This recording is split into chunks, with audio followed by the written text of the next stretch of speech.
bagaimana sepatutnya kita menerima nasihat. Wahai anakku yang tercinta, memberi nasihat itu sebenarnya mudah saja. Yang berat ialah menerima isi nasihat tersebut. Karena setiap nasihat itu dirasakan tersangat pahit bagi siapa yang selalu mengikuti kehendak nafsunya. Nasihat itu pahit bagi orang yang hidupnya selalu menghendaki menuruti hawa nafsunya. Nafsu sangat mencintai perkara-perkara yang dilarang. Ini nafsu al-ammarah bisu, nafsu ammarah, nafsu yang selalu mengajak kita kejahatan. Apakah lagi bagi orang yang mencari ilmu yang rasmi? Maksudnya mencari ilmu supaya dapat jadi pegawai atau mendapat suatu gelaran resmi. Makin ngalih lagi nasihat diberikan kepada orang itu. Dan senantiasa sibuk untuk menunjukkan kehebatan dirinya dan menghimpunkan kesenangan dunia. Makin pahit lagi nasihat kepada mereka itu. Karena orang yang seperti ini selalu menganggap bahwa hanya dengan sekedar memperoleh ilmu itu sudah cukup menjadi sebab keselamatan dan sebab kebahagiaannya. Dan ia tidak perlu beramal dengan ilmu yang dipelajarinya itu. Nah, ada orang yang berpendapat bahwa dengan ilmu itu sudah selamat. Dengan ilmu itu sudah selamat. Nah, orang yang seperti ini sebenarnya telah terpengaruh dengan i'tiqad dan aliran pemikiran ahli falsafah itu. Subhanallah, alangkah kelirunya pemikiran yang seperti ini. Bukankah ia telah mengetahui bahwasanya seseorang itu apabila telah dapat menghasilkan ilmu, kemudian ia tidak beramal dengan ilmu yang telah diketahuinya itu, nanti pada hari kiamat ia akan disoal dengan soalan yang lebih berat lagi daripada orang yang tidak mengetahui apa-apa. Orang yang hidupnya jauh di dusun sana, orang yang hidupnya di hutan sana, turun temurun sudah di sana, nang kada ada ulama, kada ada ustadz di situ. Hidupnya hanya sekedar apa adanya ilmu, banyak pengetahuan yang inya kada tahu. Nah, ini orang lebih ringan di akhirat daripada orang yang hidup berilmu tapi kadang mengamalkan ilmunya.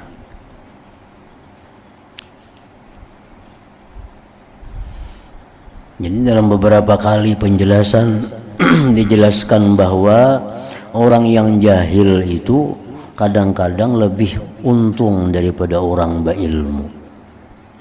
Nah, jadi maksudnya orang jahil yang lebih untung ini adalah orang yang jahil, satu, dia jahil karena memang hidupnya sudah turun-temurun di dusun, di hutan belantara sana, yang jauh daripada kota, jauh dari ulama, jauh daripada orang berilmu. Lalunya banyak kada mengetahui tentang hukum-hukum agama. Nah, ini kejahilan yang diuzurkan dalam agama. Yang kedua, orang jahil yang diuzurkan itu orang jahil yang hanyar masuk Islam. Nah, ini hanyar masuk Islam. Hanya sehari tadi masuk Islam. Banyak kada tahu laginya hukum-hukum Islam. Nah, banyak kada tahu lagi hukum Islam. Nah, hanya seminggu masuk Islam, hanya sebulan masuk Islam, hukum Islam belum banyak tahu. Tahu hanya sembahyang paling. Nah, mati orang ini, mati. Ditanya oleh Tuhan, "Napa ikam ini?" Ulun kada tahu. Nah, itu dimaafkan oleh Allah karena ini hanyar masuk Islam. Hanyar Islam. Napa ikam nangka ini? Ulun kada tahu, wahai Rasulullah, wahai ya Tuhan, ulun kada tahu pada itu kada boleh. Kenapa ikam kada tahu? Ulun jauh hidup daripada orang banyak.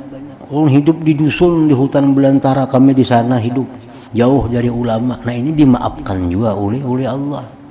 Nah kalau orang jahil itu hidupnya di tengah kampung, orang jahil hidupnya di tengah-tengah ulama, banyak itu jahil yang kada dimaafkan oleh Allah.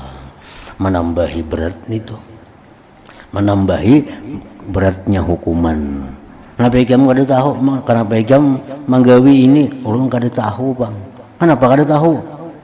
Macam hidup di tengah-tengah kota, macam hidup di kumpulannya banyak para guru. Kenapa kamu kada umpat belajar? Kenapa kada betakun? Nah ini gak sakit ini. Kalau orang jahil nang hidup di tengah-tengah kota ini. Nah kalau orang jahil nang dua macam tadi, nah itu lebih baiknya daripada orang berilmu nang kada mengamalkan ilmunya. Lebih baik itu.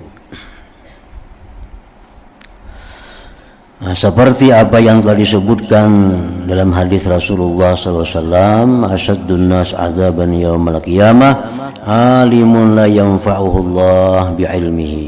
Orang yang paling pedih siksaan pada hari kiamat nanti ialah orang alim yang tidak memberi manfaat akan dia oleh Allah dengan ilmunya. Nya tahu pada riba itu kada boleh, tatap riba. Tahu sudah pada kelakuan nangka ini kada boleh, tahu benar tatap digawinya. Nah ini bersangatan azab di hari kiamat karena dia melanggar hukum Allah berdasarkan pengetahuan ilmunya. Dan diriwayatkan daripada Imam Al-Junaid Al-Baghdadi qaddasallahu sirrah bahwa ada seorang yang telah bermimpi bertemu dengan beliau di waktu tidur selepas kematian beliau. Lalu orang ini telah bertanya kepada Imamul Junaid Al-Baghdadi dengan katanya, apa kabar kamu wahai Abul Qasim Al-Junaid Al-Baghdadi? Lalu Imam Junaid Baghdadi menjawab, sebenarnya telah hilang segala ilmu yang zahir dan juga telah hilang ilmu yang batin. Dan sudah tidak ada lagi yang bermanfaat kecuali hanya beberapa rakaat yang sempat kami lakukan di tengah malam. Nah ini bukti bahwa ilmu itu belum lagi bermanfaat kalau belum diamalkan. Ilmu belum lagi menolong kita kalau ilmu itu belum diamalkan. Nah, ilmu belum lagi menolong kita kalau belum kita amalkan. Nah, seapapun kita luasnya ilmu pengetahuan, seapapun pintarnya, amun belum diamalkan, itu di akhirat kada akan menolong kita. Nah, kada akan menolong kita.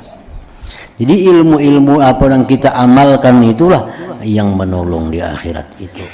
Jadi Imam Junaid tadi apa? Hanya beberapa rakaat yang sempat kami lakukan di tengah malam. Nah, itu artinya amaliyah.